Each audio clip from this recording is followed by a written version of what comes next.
12. अशोकाचे शिलालेख. सम्राट अशोकाच्या धम्म स्वीकारण्यामुळे भिक्षूंना राजाश्रय प्राप्त झाला होता. त्यावेळी पाटलीपुत्रमधील अशोकारामात 60,000 भिक्षू राहत होते. ते आपल्या सद्धमाचे उपदेश साऱ्या जनमानसात साऱ्या देशभर करीत होते. त्यामुळे त्यांचा मान सन्मान आणि आदर सत्कार लोकांमध्ये वाढला होता. याचा फायदा घेऊन काही भिक्षूंच्या वेश धारण करून काही दृष्ट लोक या भिक्षू संघात दाखल झाले होते. काही दिवसानंतर नकली आणि दृष्ट व धम्मनिष्ठ भिक्षूंमध्ये मतभेद वाढले. हा अंतर्गत कलह मिटत नसल्याचे पाहून मोगलीपुत्र तिस्स दुःखी होऊन अहोगंग पर्वतावर निघून गेले. त्यांच्यानंतर हा कलह 4 वर्षापर्यंत चालतच राहिला. दर पौर्णिमेला प्रतिमोक्षाच्या परिपालन बंद झाले. यासाठी भिक्षूंनी एकत्र बसायला हवे होते, पण झगड्यामुळे कुणीही राजा येण्यास तयार नसत. हा भिक्षूंचा कलह शांत करण्यासाठी अशोकाने आपल्या एका अमात्याला विहारात पाठवले. त्यांनी नाना तऱ्हांनी समजावूनही भिक्षू ऐकत नव्हते. ते आपापसात भांडतच होते. हे पाहून त्या अमात्याला क्रोध अनावर झाला आणि त्यांनी काही भिक्षूंचे शिरच्छेद केले. हे पाहून सम्राटाचे एक बंद तिष्य पुढे आले आणि त्यांनी भिक्षूच्या शिरच्छेदाचा निषेध करीत पहिल्यांदा माझेच डोके उडवा असा आदेश दिला. परंतु सम्राटाचे भाऊ असल्यामुळे त्यांनी तसे केले नाही व तो अमात्य परत राजवाड्यात गेला आणि त्यांनी अशोकाला सारी हकीकत कथन केली. नंतर सम्राट भिक्षूंच्या विहारात गेले आणि त्यांनी तेथील घडलेल्या घटनेची चौकशी केली. तेव्हा काही भिक्षू त्यांनाच दोष देत होते. तुमच्यामुळेच असे घडले असे ओरडत होते. हे ऐकून सम्राट म्हणाला, या संपूर्ण भिक्षूंमध्ये असा एकही सामर्थ्यवान भिक्षू नाही का की जो या समयी उचित निर्णय घेऊन धर्मसत्वाचा संग्रह करून हा कलह समाप्त करेल. तेव्हा त्यांना मोगलीपुत्र तिस्साचे नाव सांगण्यात आले. हे ऐकून सम्राटाला धीर आला आणि त्यांना अहोगंग पर्वतावरून बोलावून घेतले. ईसापूर्व 240 मध्ये पाटलीपुत्रमधील अशोकारामात तिसरी धर्मसंगती भरवली. या धर्मपरिषदेचा मोगलीपुत्र तिस्स हा अध्यक्ष होता. पहिली धर्मसंगती भगवान बुद्धाच्या महापरिनिर्वाणानंतर 4 महिन्याच्या आतच राजगृहात भरवली होती.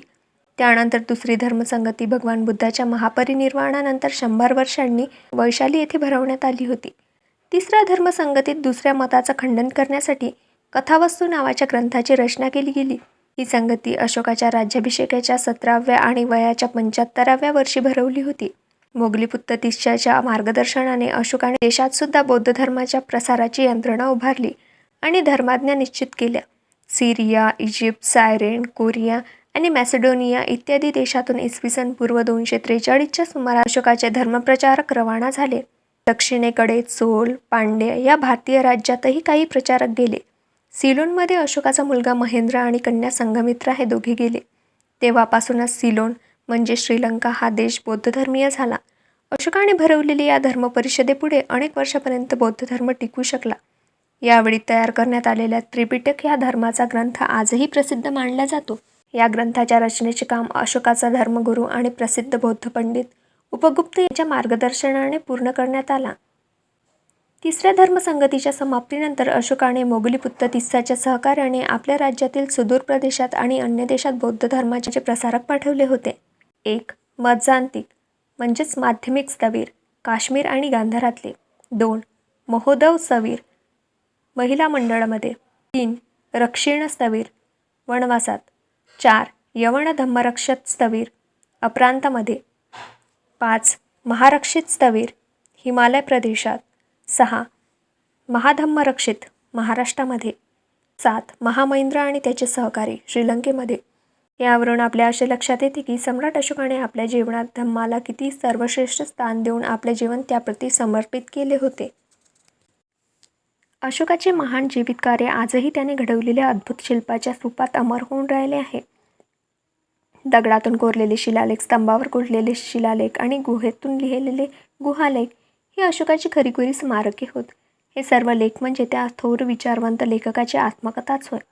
प्राचीन भारतीय संस्कृतीचा हा मोलाचा ठेवा आहे.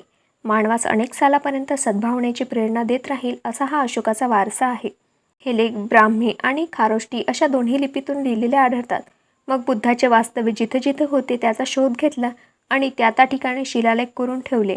गिरनार, दिल्ली, गया, अलाहाबाद, शहाबाजगड, पेशावी, मैसूर, मस्की, सांची, सारनाथ, कुशीनगर, कपिलवस्तू, नंदनगड, गौर, वैशाली, बैराट, सासाराम, रूपनाथ, मस्की, भुवनेश्वर, रामेश्वर, सिद्धापूर आणि या व्यतिरिक्त आणखी कितीतरी ठिकाणी अशोकाने आपले शिलालेख लिहिले.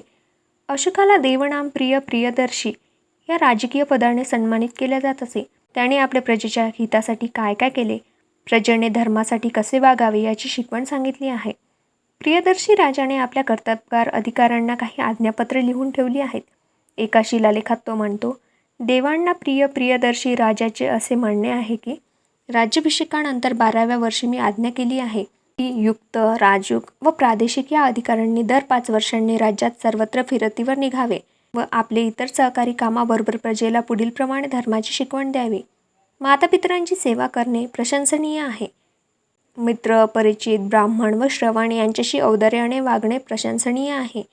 प्राणहितापासून प्रवृत्त होणे प्रशंसनीय आहे. अल्पव्ययताच प्रशंसनीय आहे. मंत्रिमंडळाने युवकांना आज्ञा द्यावी की हिशोब तपासताना नियमाबरोबर नियम करण्यामागचे हेतू काय आहे हे लक्षात असू द्या. या प्रकारच्या लेखावरून अशोकाच्या उत्तम प्रशासकीय कर्तृत्वाची व लोककल्याणकारक वृत्तीची कल्पना येते. या लेखातील त्या धर्माचरणाचे सिद्धांत किती सहज सुबोध आहेत हे ज्ञानात येण्याजोगे आहे. दुसऱ्या एका शिलालेखात तो लिहितो, देवांना प्रियदर्शी राजाचे असे म्हणणे आहे की सकृत्य करणे दुष्कर आहे. जो सकृत्याची सुरुवात करतो त्याने फार सुसाध्य अशी कर्मे केलेली असते. तरी पण माझ्या हातून बरीच सत्कृत्य झाली आहेत. माझे पुत्र त्याचे अनुकरण करीत राहील तर ते पुण्यकारक होईल. खरोखरच पाप करणे फार सोपे आहे. सम्राट अशोक सहिष्णू वृत्तीचा कसा होता हे 7व्या लेखात स्पष्ट होते. तो म्हणतो, देवांना प्रिय प्रियदर्शी राजाची अशी इच्छा आहे की सर्व पंथाच्या लोकांनी त्यांच्या राज्यात नांदावे, कारण संयम, चित्तशुद्धी असावी. असे सारे पंथ मानतात. मनशुद्धी आणि योग्य कार्य यांचे ज्ञान असले पाहिजे. तसे नसेल तर त्याचे दातृत्व, धर्मश्रद्धा मग ती कितीही मोठ्या प्रमाणात असली तरी कवडीमोल आहे.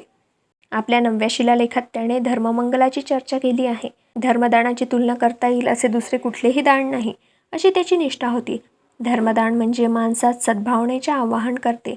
सद्भावनांची शिकवण हाच अशोकाचा धर्म होता. 11व्या लेखात लिहिताना तो म्हणतो, धर्मदानासारखे दुसरे दान नाही. धर्मामुळे होणाऱ्या परिचयासारखा दुसरा परिचय नाही. धर्मबंधासारखा दुसरा बंध नाही.